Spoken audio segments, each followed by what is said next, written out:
Marcus Chen stared at his computer screen in disbelief. The email had an official United Nations seal, but its contents seemed impossible. He rubbed his tired eyes, adjusted his lab coat, and read it again.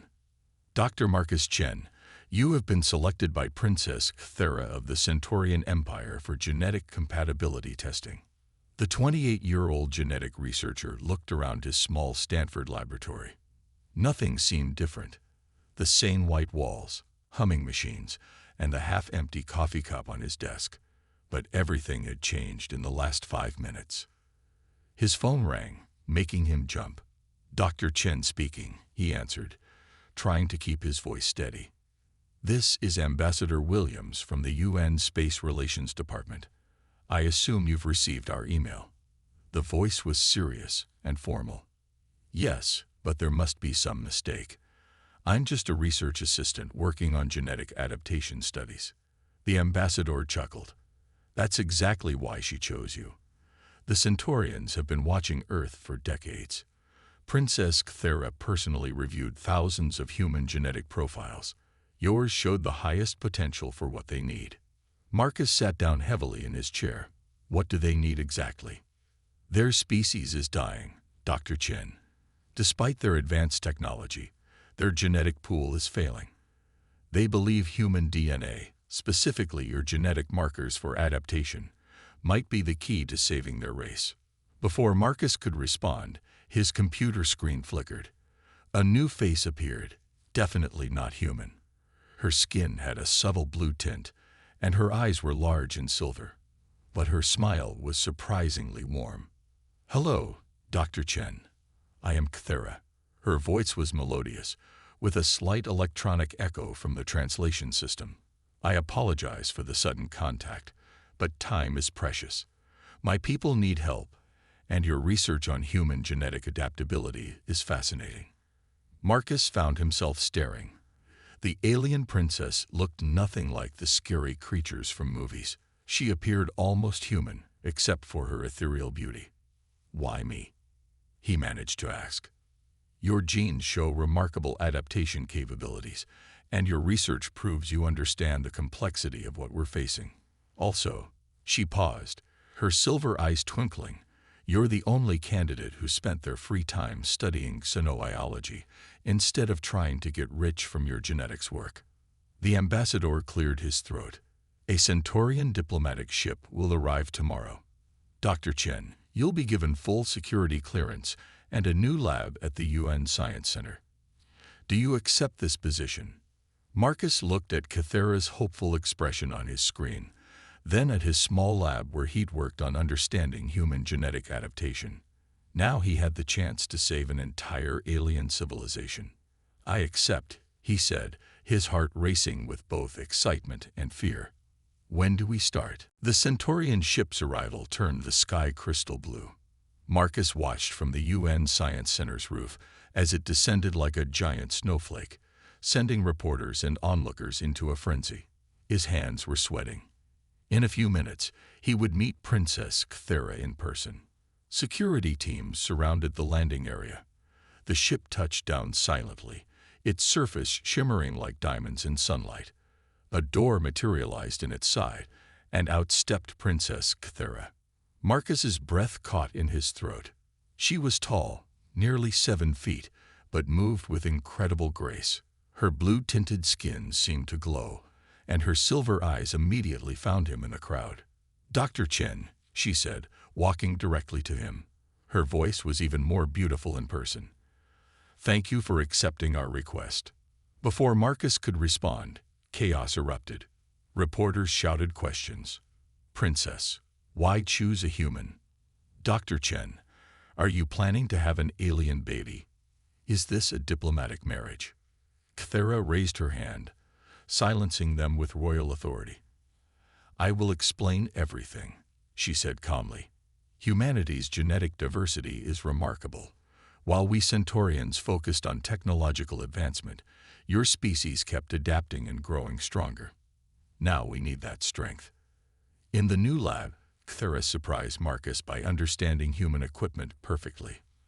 "I've studied your sciences for years," she explained, expertly handling a DNA sequencer. Your methods are different but fascinating. As they worked, Marcus learned she wasn't the stuck-up princess he'd expected.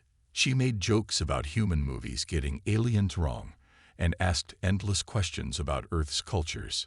"Our people are dying," she said softly, showing him holographic data of Centaurian DNA deterioration.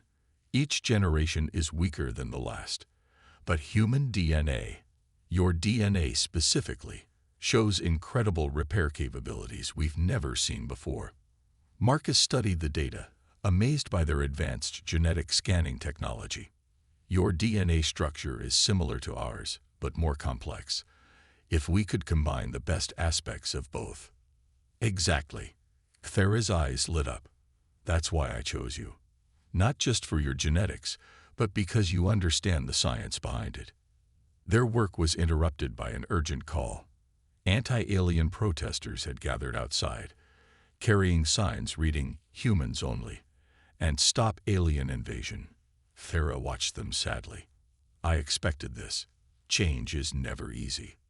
"We'll prove them wrong," Marcus said firmly, surprising himself with his determination. "We'll show them this isn't about invasion.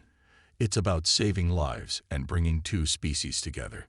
Thera smiled, her silver eyes meeting his. "Together then," she said, extending her hand. When Marcus took it, he felt a slight electric tingle, and somehow knew this was just the beginning of something extraordinary. 2 weeks after Thera's arrival, Marcus faced his first major crisis. The lab's security alarms blared at 3 a.m., waking him from sleep in his temporary quarters.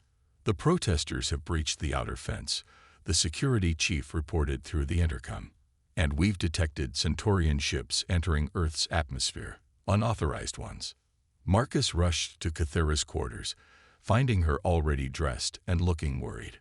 "They're from the traditional faction," she explained quickly. "They oppose any mixing of our species. They believe it will taint our bloodline." The building shook as the unauthorized Centaurian ships hovered overhead. On the ground, human protesters clashed with security forces. Both worlds seemed to be rejecting their work. "We need to show them results," Marcus said, pulling up their latest research data.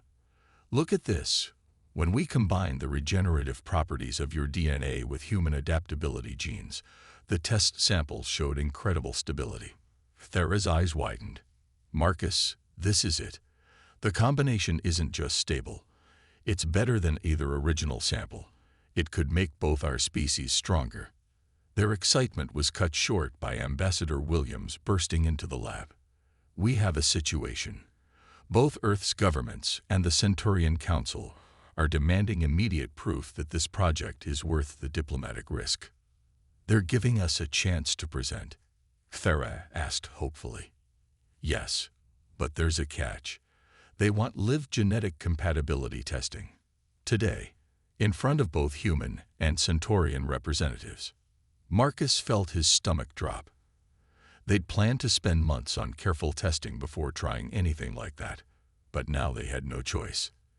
In the main conference room, faces both human and alien watched as Marcus and Thera prepared their demonstration. The tension was thick enough to cut with a knife. "Trust me," Thera whispered, taking samples from both of them. "I've studied your genetics longer than you know. This will work." As they worked, Marcus noticed something strange. Thera's movements matched his perfectly, like they'd been working together for years instead of weeks. Their minds seemed to connect, understanding each other's thoughts without words. The combined DNA samples began to glow under the microscope. The audience gasped as the holographic display showed something unprecedented: perfect fusion, creating a new, stronger genetic pattern. "This is more than just solving genetic deterioration," Thera announced, her voice strong and clear. "This is evolution. The next step for both our species."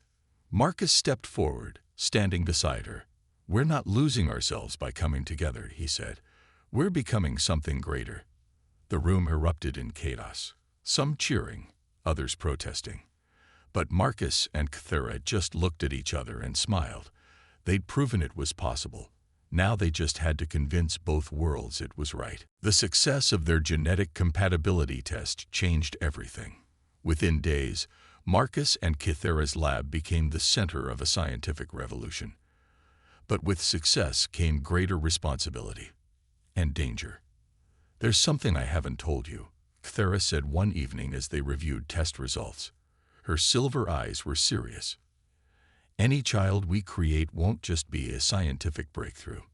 They'll be heir to the Centaurian Empire." Marcus nearly dropped his tablet. "What?" "Our laws are clear. The first successful hybrid child will represent the future of both species. They would be destined to rule." She touched his hand gently. "I should have told you sooner, but I feared it would overwhelm you." Before Marcus could respond, their security systems went dark. Emergency lights flashed red. "Intruder alert," the computer announced. "Multiple breaches detected." Armed figures in black burst through the doors. They weren't human or Centaurian. They were Proxians, a rival alien species known for genetic warfare.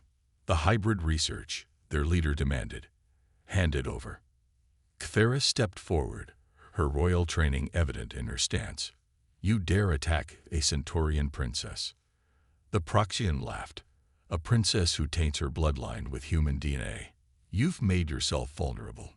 Marcus watched in amazement as Kythera's skin began to glow with bioluminescent patterns, a defensive mechanism of her species.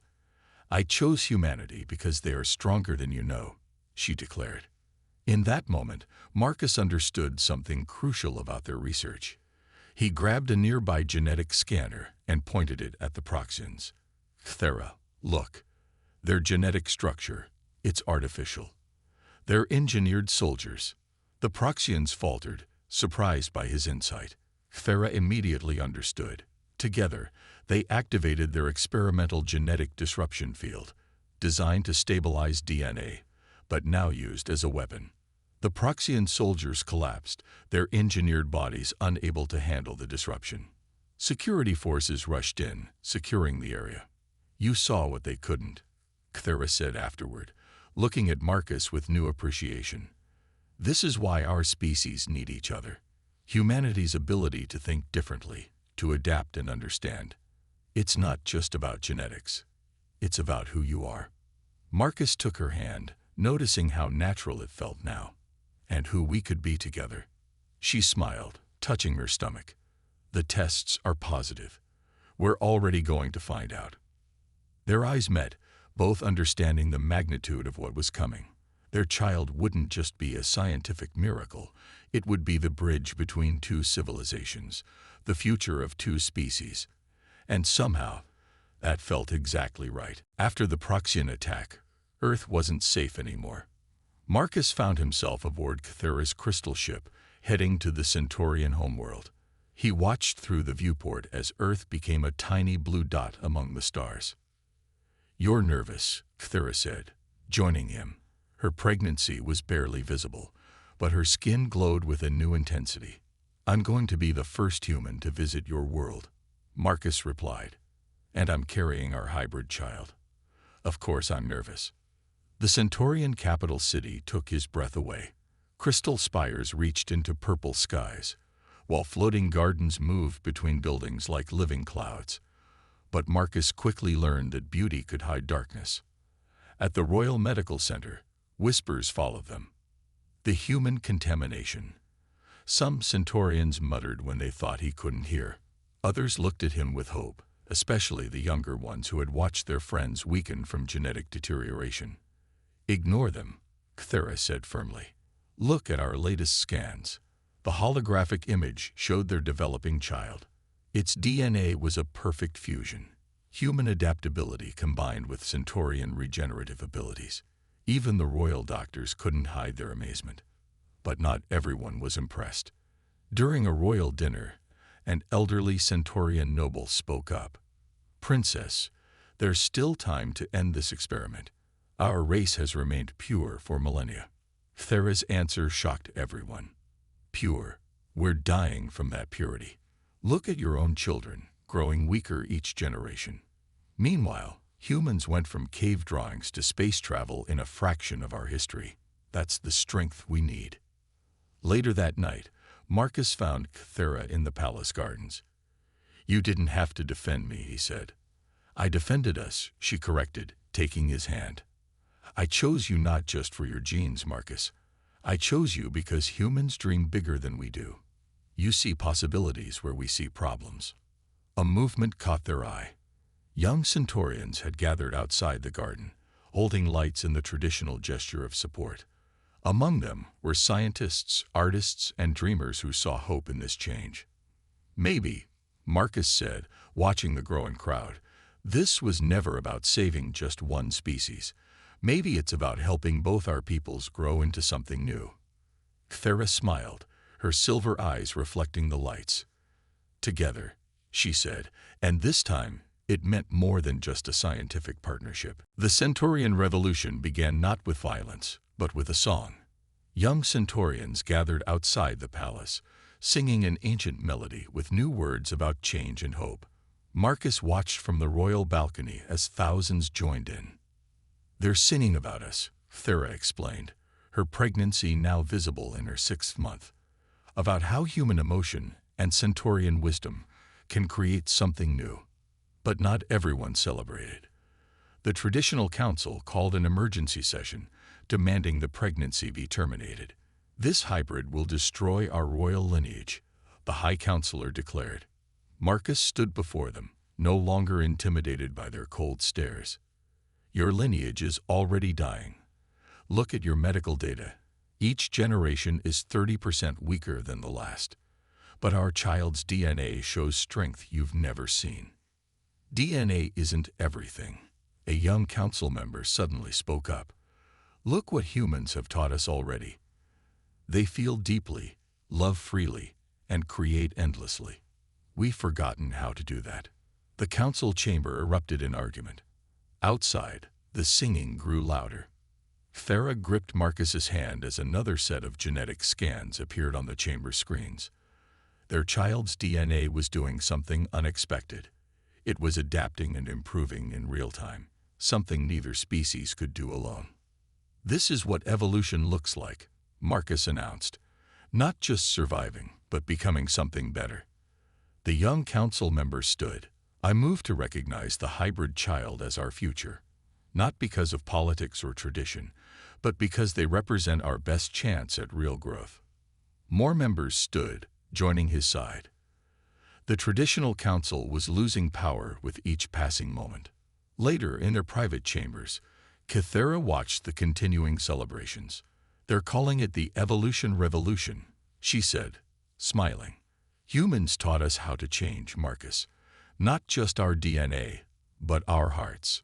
Marcus placed his hand on her belly, feeling their child move. "And you taught us we're not alone in the universe. That differences can make us stronger." The Crystal City glowed with thousands of lights as more Centaurians joined the celebration, their songs echoing through the spires.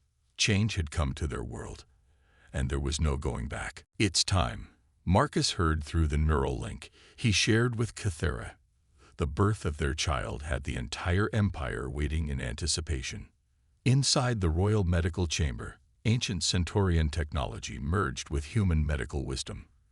Cythera glowed brighter than ever, her bioluminescence pulsing with each contraction. "The child's DNA is still evolving," the chief doctor announced, watching the real-time genetic display. "It's creating new patterns we've never seen before." After hours of labor, their baby arrived with a cry that echoed through both human and Centaurian frequencies. She had Cythera's silver eyes, but Marcus's warm smile. Her skin shifted between human tones and subtle Centaurian blue, adapting to temperature changes. They named her Aurora, meaning dawn in human language and coincidentally similar to the Centaurian word for evolution. "She's perfect," Cythera whispered, cradling their daughter. "Look at her genetic readout." The baby's DNA showed incredible strength, immune to the deterioration that plagued Centaurians, while possessing human adaptability enhanced by Centaurian regenerative powers. But more importantly, she could smile, laugh, and already showed signs of both species' best traits. News of Aurora's birth spread across two worlds. On Earth, celebrations broke out as humans realized they weren't alone in the universe anymore. On the Centaurian homeworld, the young revolutionaries sang songs about new beginnings. 1 month later, Marcus and Cythera established the first joint species academy. Young humans and Centaurians would study together, learning from each other's strengths.